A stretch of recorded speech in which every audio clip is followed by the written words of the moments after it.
Some 22 years ago, our son was not quite a year old and he had a slight cold during the day, and at night time I went to his room to cover him up to make sure he was okay before we went to bed, and his breathing was erratic and he had stridor, he wasn't breathing at all well. We called the ambulance and whipped him off to our hospital, which is some 45 minutes away.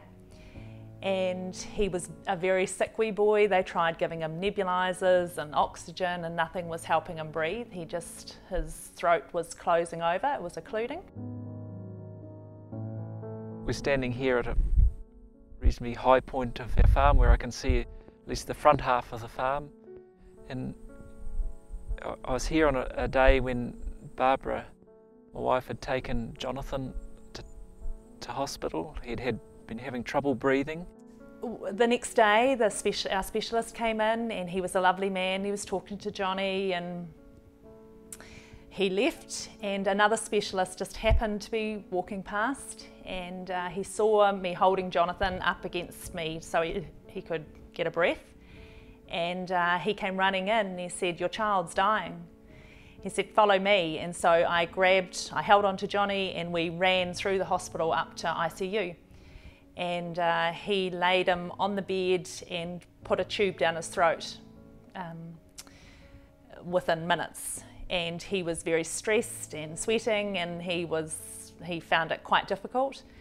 And afterwards he said to me, "Your child was minutes away from death. It was just that close."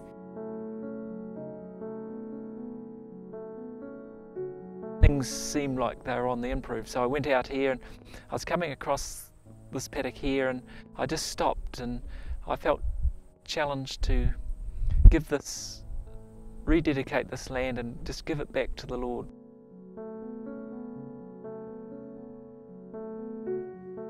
I also felt the Lord said, "Would you give me your son?" And I said, "Yes, Lord," because I said that quite easily, really, but I said, well, that's the best place to put him, because in the Lord's hands.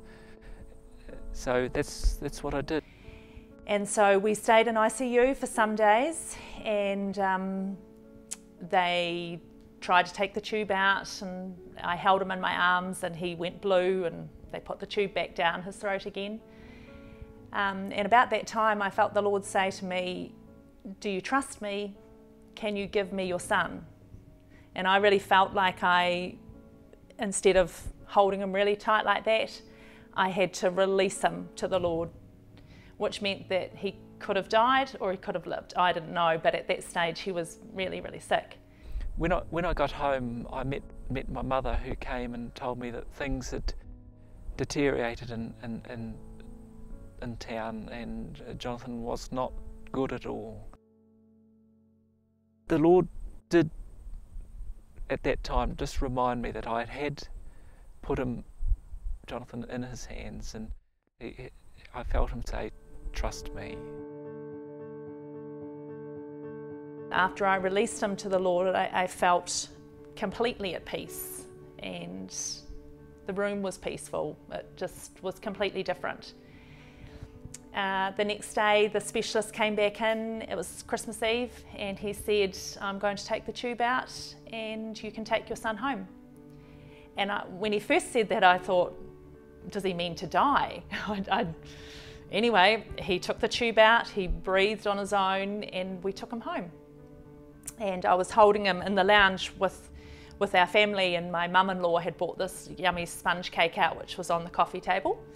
And my son, who had lost a lot of weight, just looked like a little tiny sick baby, he got down off my knee and he crawled across to the coffee table and he started eating this cake. And so we knew he was going to be fine, and he was. He was healed. And a few weeks later I went back to the hospital to talk to the nurses and just to take some cakes and things to say thank you. And one of the nurses said, "You had God in your room." And she showed me a photo that she'd taken, and it had 3 bottles on the windowsill, and the light was shining in, and there was 3 distinct crosses in the bottles. And she said, "God was in your room." he healed your son because he should have died. And he's been fine ever since.